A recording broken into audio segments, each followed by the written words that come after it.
everybody. It's me, your old pal Sam Bennett from therealsambennett.com, and welcome to this special Confident Creativity Live, the 15-minute method holiday edition. Especially for you. If you are on Facebook or on LinkedIn or YouTube, I may or may not be able to see your comments. So if I can't see them, I'll try to circle back around and answer you in the comments on that platform. Otherwise, thank you so much for being here. This is so exciting. I want to start with the way I want to start everything. And if you're tempted to skip over this part, please don't. I think you'll find it very beneficial. We're just going to take some deep breaths. The world's been coming at us hard and fast all day long, all week long, our whole life long. And I want to just mark this time. This is different time than other time. You could have a shift in the next 15, 20 minutes that could change your whole life. How about that? But only if you're ready for it and only if you're paying attention. So we're going to inhale for 4, hold for 7, exhale for 8. We're going to do that 3 times. I'll count us through it. If you want to ignore it, of course, ignore it. But most people find it to be very pleasant. So just let your belly go really poochy soft.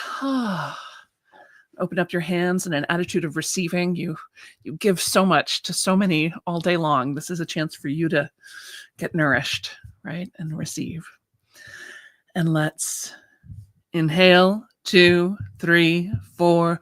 Hold, 2, 3, 4, 5, 6, 7, out. 2, 3, 4, 5, 6, 7, 8. Inhale, 2, 3, 4. Hold, 2, 3, 4, 5, 6, 7, out. 2, 3, 4, 5, 6, 7, 8. Inhale, 2, 3, 4. Hold, 2, 3, 4, 5, 6, 7, out. 2, 3, 4, 5, 6, 7, 8. Oh, that feels so much better. Oh, I don't know why I didn't do that hours ago. Thanks for doing that with me. I hope that felt good to you too. So I'm curious, if you're here with me live, go ahead and comment wherever you are. And like I said, I'll circle back on the platforms and comment back to you. But if you're not, or you just don't want to be public about it, grab a piece of paper and a pen, and I want you to think about how it feels when you are creatively frustrated, when you are blocking yourself, when you are not letting yourself engage in the process, when you are somehow keeping yourself from the creative work that you're here to do. And whether that's, and when I say creative, I don't necessarily mean artistic. Some of you are artists, performance artists, creative artists, literary artists. But some of you don't think of yourself as artists, but you're still highly creative, right? You're good at a lot of things. You have a lot of skills and talents. You're interested in a lot of things. You have a lot of ideas. And anytime you're having these impulses to like, oh, maybe I could do this, or maybe I should do that. And then you stop yourself, you're stopping that creative flow before it even begins. Right. And, it's kind of, forgive the expression, it's sort of, you're creatively cock blocking yourself. You know what I mean? So how does that feel? Think about what are the symptoms when you are creatively cock blocking yourself, you are getting in your own way, you are squelching your own impulses, you are stamping down on your creative voice. What does that voice say? And what are the symptoms? Like, how do you feel? Does the voice say, you're not good enough, no one's going to care, you should concentrate on more important things? What does the voice say that makes you stop? And then what's the outcome? Do you feel annoyed? Do you feel scattered? Do you feel filled with self-doubt? Lalula says, there's an aspect of martyrism. Yes. Oh, absolutely. Oh, I do everything for everybody else and I just don't have time. I just can't possibly do my own thing. Right. Yeah. I'm a big fan of that. If there's a cross to climb up on, I will absolutely climb up on it. I am famous for self-martyring. It is not my favorite part of my personality, I have to say, but it's there. It's definitely there. Also a feeling of self-punishment. Right. Right. I'm gonna be stern and strict with myself. I'm gonna not let myself have this thing that I know I love, that I know would make the world a better place, that I know would entrance and delight me, that I know would stimulate my curiosity. Right? So I want you just to notice, what does that voice say, and why are you so eager to believe it? Interesting question. And what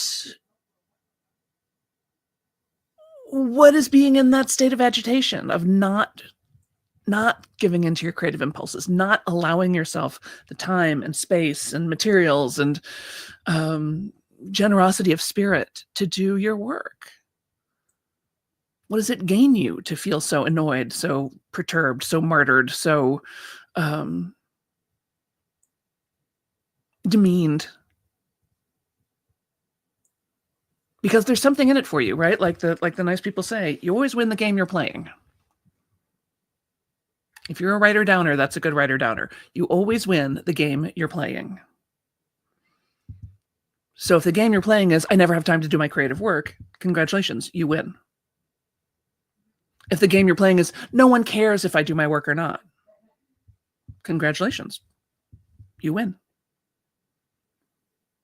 If the game you're playing is, I'll do it later, congratulations, you win. Right? So this is your moment, right? What game are you playing? And what's the satisfaction in winning it? And is it greater than the feeling of actually doing it? Cora says, I don't have to face less than perfect work. Dude. And yet, even just saying that out loud, I mean, what am I going to say? Who cares if your work is perfect? Like, why would that matter? Do you love the people in your life because they're perfect people? Do you love the books and movies that you love because they're perfect books or movies or songs? No, they're not perfect in the sense that they're flawless, but they might be perfect in the sense that they are of themselves. So, you know, if I thought that perfectionism worked, I would be all in favor, right? If I thought, okay, if you fret and wring your hands and really pay attention to every single detail, and then you actually get a result that is perfect, by which I think what you really mean is uncriticizable, right? If I do it perfect, then no one will criticize me. But guess what happens? They'll criticize it for being too perfect. Right? That's the thing that gets heaved at Martha Stewart all the time. Oh, she thinks she's so perfect. Well, yeah. Because she does everything with excellence. So, you know, what are you protecting yourself from? And would you give this advice to a friend? No, don't do your work until it's perfect. No, stay in that state of martyrdom. Stay in that state of self-abandonment. Stay in that state of incomplete. Stay in that state of annoyed. Right? So, yeah. Instead of keeping our focus on, and I really appreciate you being so forthcoming, Cora and Lulu. This is really helpful to me to have you commenting and saying, so I hope you don't feel criticized because you are only speaking what is exactly true for all of us. All of us. Me too. All of us. Cora says, yes, very true. And I want it to move and help people. So if I don't feel moved, I feel it falls short. Yeah, now that's an interesting thing. And this is to me the mark of a more sophisticated, more mature artist, right? The less mature artist feels like it has to feel good all the time, right? Or like, oh, I have to be inspired to work. The more mature artist, the professional creative, knows you don't have to be inspired and you don't have to like it. You just have to show up and do it. My writing partner, Phil Swan, who wrote the musical with me, or I wrote the musical with him, pardon me, he was a producer at DreamWorks for a long time. And also in Nashville before that, which meant that he was just constantly getting thrown into a room with an artist, with a singer, a songwriter, and was like, okay, let's write a song. And he's writing 2, 6 songs a day, just every day. Like, some of them were great, some of them weren't so great. Some of them were great and never got picked up. Some of them were shitty and made him a ton of money. When and as an actor, it was certainly true. Like, if I had an audition, it didn't matter how I was feeling, if I felt inspired, if I understood it, if I even liked it, if I was in any kind of a mood, didn't matter. It's the job. You show up and you do the job. So where's the stepping into humbling yourself to the work? I show up to my work, I show up to my creative projects because they deserve it. Because I deserve it, because the world deserves it, because I'm engaged in a lifelong experiment of expressing truth of some kind. So the fact that I don't feel like it doesn't really figure into it. The fact that it doesn't even feel good doesn't really figure into it. I will tell you, you may have heard me tell this story.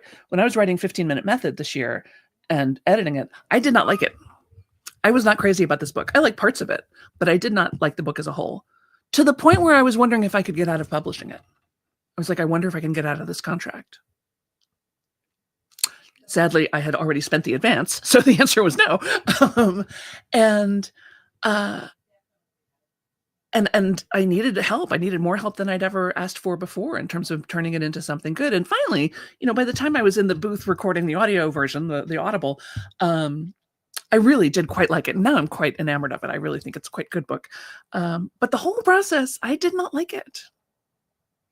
You don't have to like your work in order for it to be successful, but you do have to do your work. And again, most of that book was written in 15-minute increments because I was too sick to do anything else. Lulu says, perfectionism is a way to overcompensate for delays, past failures, and other ridiculous justifications. Yeah, it is. And there is a certain martyrdom around perfectionism too. Like, there's a little bit of self-aggrandizement in there, isn't there? Like, well, if it's not perfect, I mean, my standards are just so high. Hair toss, I just can't possibly do anything inferior.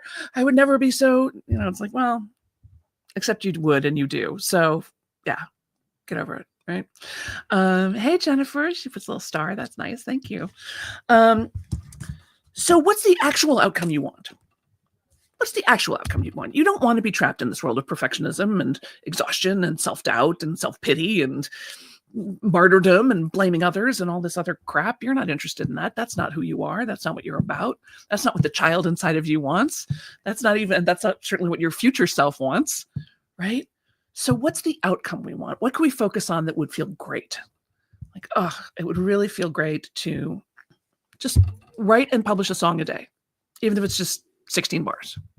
It would feel really great to put pen to paper every day for 15 minutes, to write a little limerick or a poem or a reflection. It would feel really great to play with my color palette. It would feel really great to clear out this much of the closet. It would feel really great to reach out to a friend. Like, what's the outcome that makes you go, oh yeah, that's worth it? That would make it worth it. That would get me out of my funk and into something that felt good, right? Go ahead and tell me what's the outcome you want? And not the big, like, oh, I want my book to be featured on Oprah, and oh, I want it to be a major motion picture. Sure. I mean, I'm not saying don't have those dreams, but I'm saying, like, what's the immediately attainable result? What's the result you can have today? Not the highly speculative result, but the actual result that you can have in this moment. That if you go for a walk, you're going to feel better. You're going to feel a little looser in your body. You're going to feel a little more connected to the world around you. You're going to have a little pink in your cheeks. What's the actual result that would make you feel like, oh, right, my favorite sound, oh, that would make it totally worth it?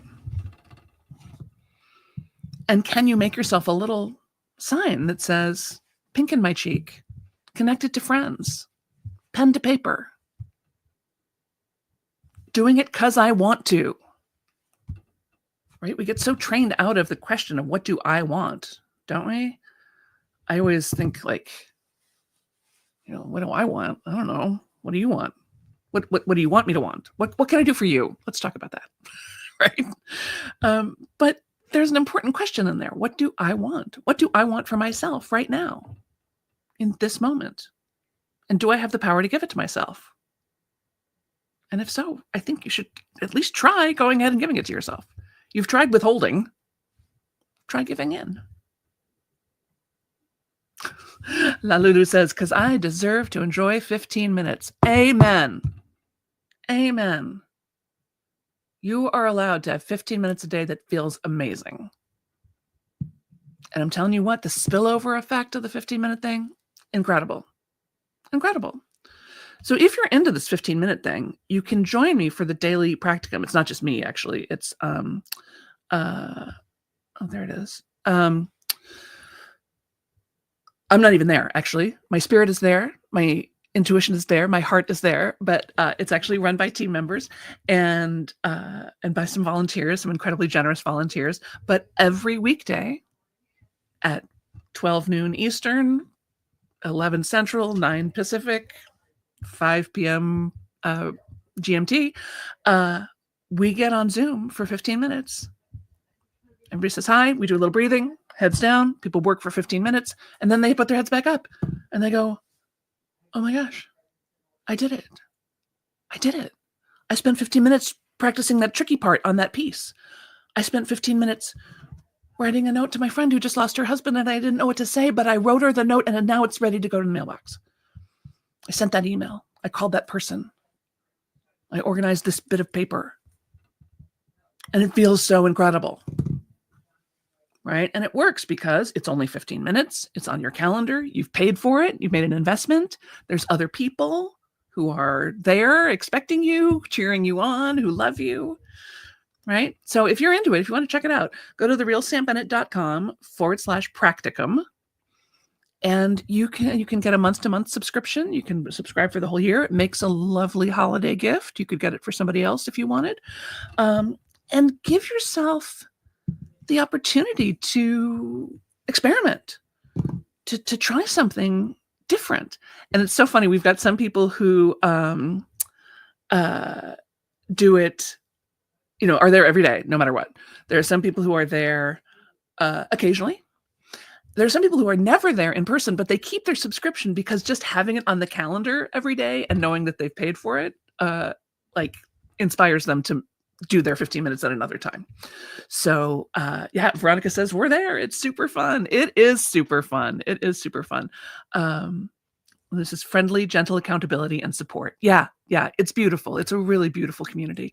And all of a sudden you stop sacrificing that which is most important to you. You stop pushing off the thing that would make a difference in your life, to your people, to your family, to your community, to your body. Maybe you want to spend that 15 minutes just dancing around, moving your body in any way, shape, or form. Every health and medical professional in the world will tell you that 15 minutes of physical motion is better for you than not. 15 minutes of breathing, prayer, and meditation is better for you than not. 15 minutes of connecting with other people is better for you than not. These are the things that make a happy, long life. It's not a big house. It's not a lot of money. It's joy in your body, it's joy in your creative spirit, and it's joy in connecting with others. That's kind of the whole banana. Also, yes, Veronica reminds me, there is a WhatsApp thread as well. So if you are doing it in a time-shifted way, you're doing your 15 minutes at some other time of day and not at the same time that everybody's on the Zoom, or you're in another part of the world where it's the middle of the night for you, you can get on the WhatsApp and, have a little accountability that way, and everybody will cheer you on. So that's exciting. Veronica says, so no matter how often you can show up for the appointment, we are there to support you. Absolutely. It's my whole mission in life is, how can I help highly creative people get out of their own way? How can I help you have a life that you enjoy more? How can I help you change your life in 15 minutes a day? I've got some high-end programs coming up, mostly around book writing. If you're interested in working with me at a slightly higher level, please email me just email me, sam@therealsambennett.com. But the practicum is a great place to start. It's not very expensive, sort of just enough to get your attention, right? And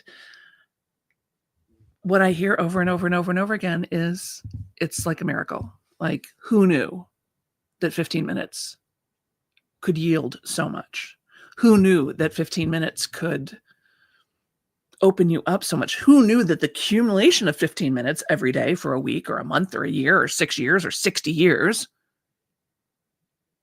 could create such abundant miracles?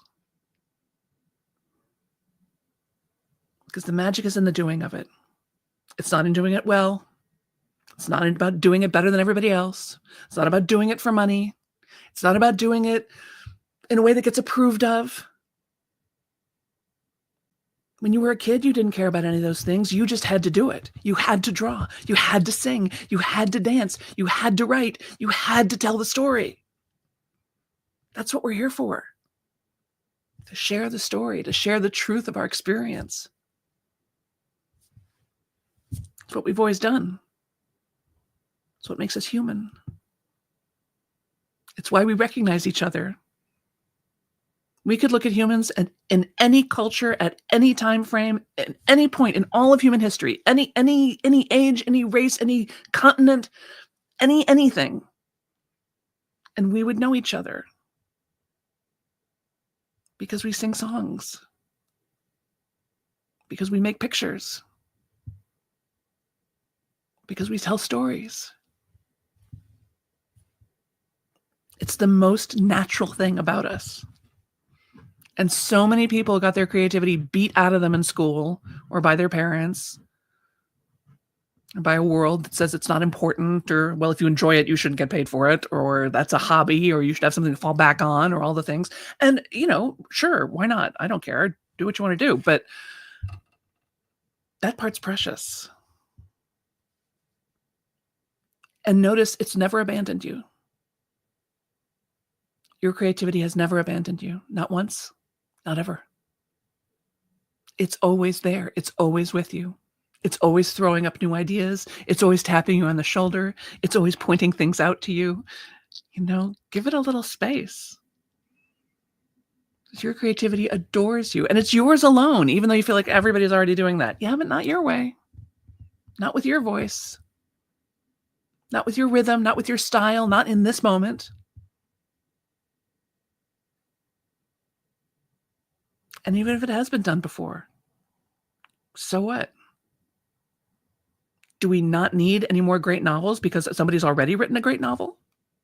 Do we not need any more Hallmark movies because somebody's already made a Hallmark movie? By the way, if you like Hallmark movies, see if you can find Single Santa Seeks Mrs. Claus. Single Santa Seeks Mrs. Claus with Steve Guttenberg and Crystal Bernard. I'm in it. It's like the best minute and 36 seconds of television you'll ever see. I play a receptionist. It's a blast. I'll probably get a residual check soon. Good. Oh, Veronica put my email in the chat. Yes. If you want to reach out to me about working, more intensively with me, just email me at sam@therealsambennett.com and we'll set up a time and talk about it. No pressure, nothing, no biggie. Yes. Happy smiling Christmas movies. We love it. Whatever you are celebrating this holiday season, even if it's just the growing darkness, we're getting closer and closer to the winter solstice. And it's just getting colder and darker and colder and darker, even in the southern states, right? This is the moment for you to spend time on what matters to you. So claim that time. Claim that 15 minutes. If you want some support, please join us in Practicum. It's there it is. That's even a better one. There you go. therealsambennett.com/practicum.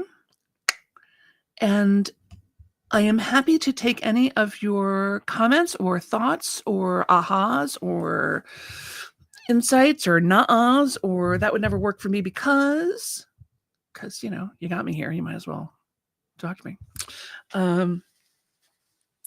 But that's mostly what I wanted to say, is that you're not doing the work that really matters to you is costing you more than you know. It's costing you, obviously, an unproduced work. Um, but it's also costing you in your self-respect, your self-esteem, right?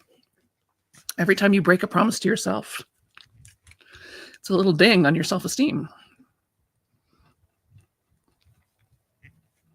And every time you don't give that creative self a treat that it's craving, a treat of work, a treat of good deed, a treat of expression, you know, you're dropping your own lollipop in the sand. Don't do it. Don't do it.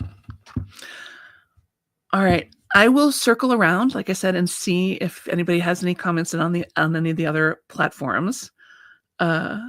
Who says you heard and voiced most all the excuses I was clutching onto.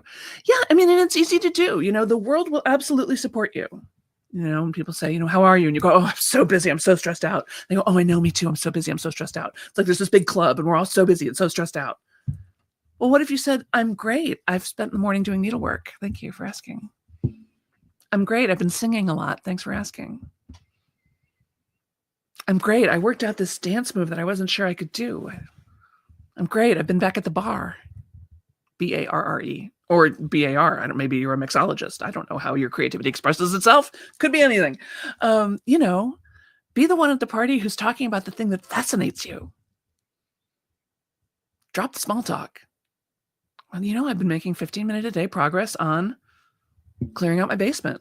15-minute a day progress on recording my memories for my grandchildren. 15-minute a day progress on reaching out to magazines to see if they want me to write an article for them. I don't know. But when you say stuff like that, people's eyebrows go up, right? They go, oh, really? Wow, that's cool. Say more about that. And now you're having a conversation at a boring cocktail party that's not boring. You're the not boring person. Talk about your work. You don't have to brag about it. Just talk about it. Yeah, I'm exploring this new form. I'm trying this new thing. And your ownership and bravery will inspire other people's ownership and bravery. It's so fun. Some of you may have heard me tell this story. Years ago, I was trying to get a loan from a bank, from a very fancy bank in Montecito, California. And I had a meeting with the bank manager, and we did all this talking about my business and what I needed and what I wanted the loan for and da-da-da. And, I started telling him about how I help creative people get out of their own way and get their work out into the world. And Mr. Buttoned-up Montecito fancy bank manager goes, really? Well, tell me more about that. So I did. And he goes, really? He says, I make sea glass jewelry. I'm sorry, you what? You make jewelry out of sea glass? He's like, yeah, my wife and I love to take beach walks and we often find sea glass. And then I have a little workshop in my garage. I make jewelry out of it. And now this guy and I are friends for life. Because he shared something about his own self, not his bank manager self, but his own true creative self. All of a sudden, I didn't just see a guy in a blue suit telling me he wasn't going to give me the money that I wanted, which, by the way, I did not get the loan, which was probably the best thing. But I saw his spirit. I saw his love. I saw his love of nature and his love of beauty and his love for his wife and his creativity and his desire to make things out of things. And I mean, how could you ever be intimidated by somebody like that? Like I said, I had a friend for life. So when you share the truth of who you are and what you do, you become the light in the night sky. You become the star that everyone follows. And the star doesn't shine because she thinks she's so great. She shines because that's her job, right?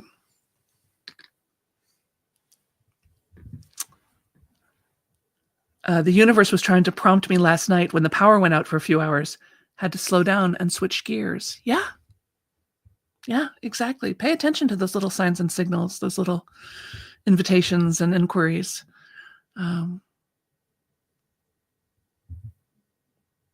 My father used to say that it was a crime to be bored. It was a crime. There was never an excuse for being bored. So Where's the invitation for you? Where's your 15 minutes? Where are you going to give yourself an opportunity to blossom and thrive right now, not waiting for New Year's, not waiting till after the holidays, today, now?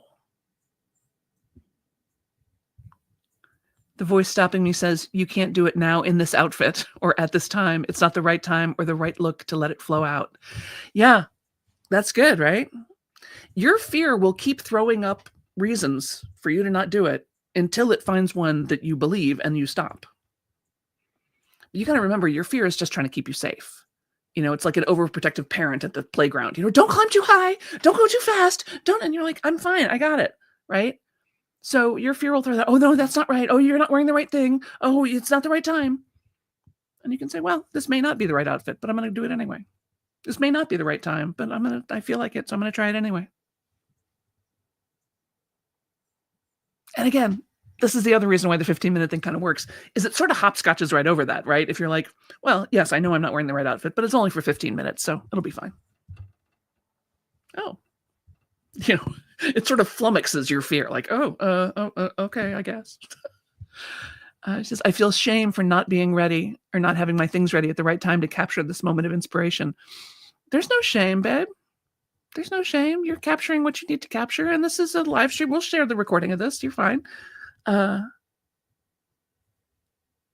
I missed this one. She said, the outcome is adding to the to-do pile and feeling both stifled and overwhelmed, feeling let down by myself. Right. So what's happening there? What's the process, right? You get the inspiration. Oh, I want to XYZ. And then you immediately cock block yourself. Oh, no, you're not wearing the right thing. Now's not the right time. You can't. And so, yeah, you put it off. And right. And then you feel let down by yourself. And it does. It just goes on the pile of all the things you should do. Blech. In my house, should means no.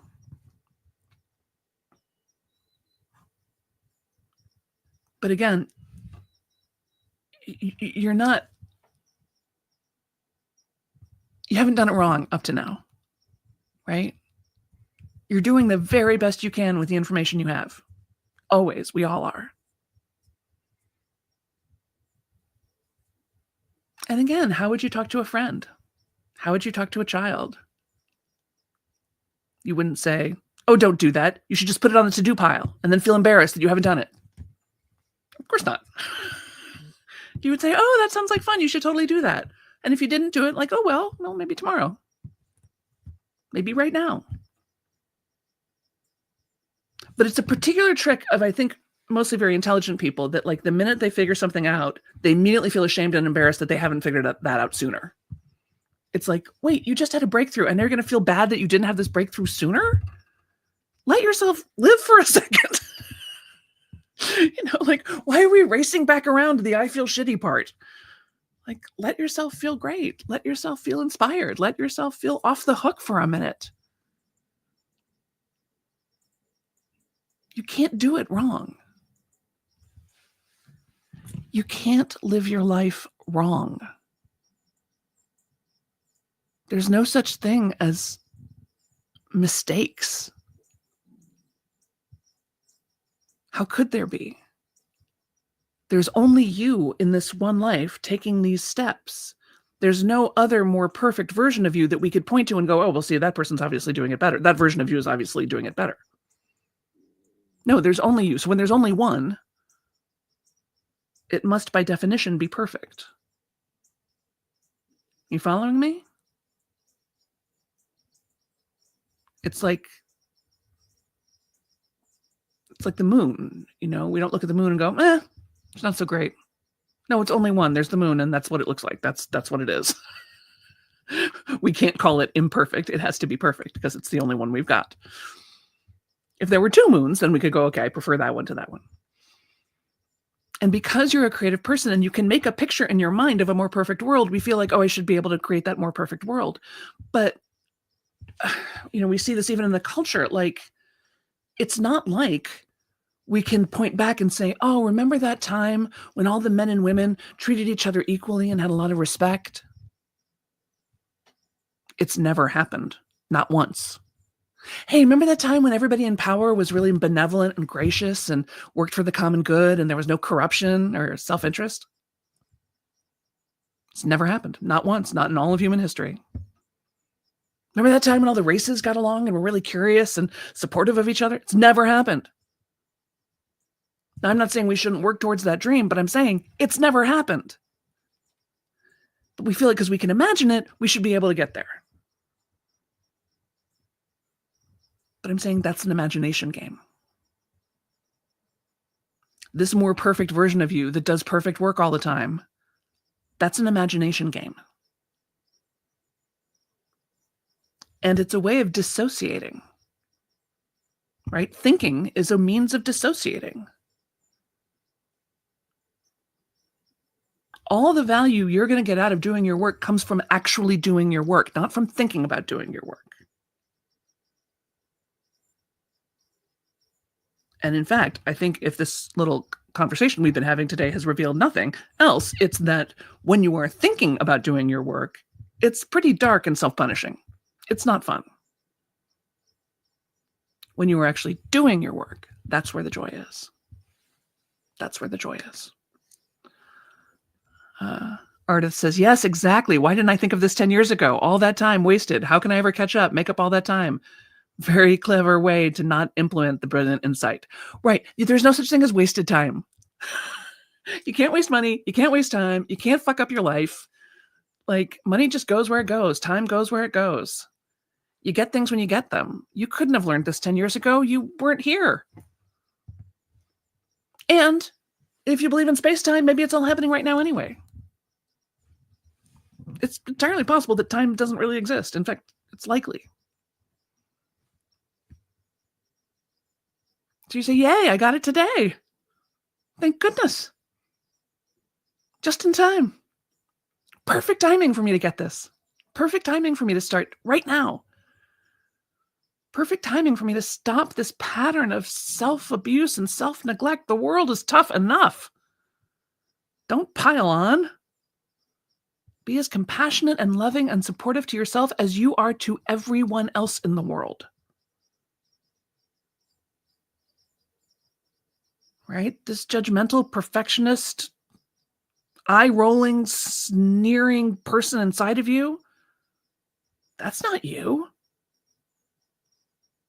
You would never be that mean. You would never be that spiteful. You would never be that dismissive of someone's work.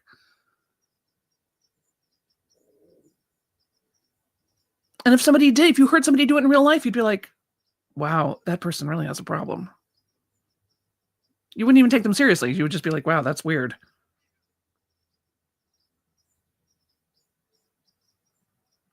The antidote to anxiety is action. The antidote to perfectionism is action. The antidote to indecision is action. Oh, I don't know what to do. Oh, is it the right thing? Oh, I don't want to commit and then not have it work out. Oh, it's just another thing. I don't want. Stop it. Stop spinning and do it. Even just for 15 minutes. All right. Any other questions? Any other things bubbling up for y'all? Thank you so much for being here. This is very exciting. I've missed you all. I've missed you. Maybe in 2025, I'll bring back the weekly lives or maybe make them monthly or something. Thank you so much for being here. Please be generous with your beautiful creative self. Please be generous with the other people around you. If you want some extra support, please join the practicum. You can obviously just try it. And if you don't like it, we'll give you your money back. No problem. But it could be kind of fun to give yourself a little gift of 15 minutes a day. And please let us know how it works out. Thank you so much for being here, Veronica. Thank you so much for having our back like you always do. Should we do one more breath to sort of close out this circle? Okay, let's inhale, 2, 3, 4, hold, 2, 3, 4, 5, 6, 7, out, 2, 3, 4, 5, 6, 7, 8. Thanks, everybody. Thanks for doing this with me. Happy holidays.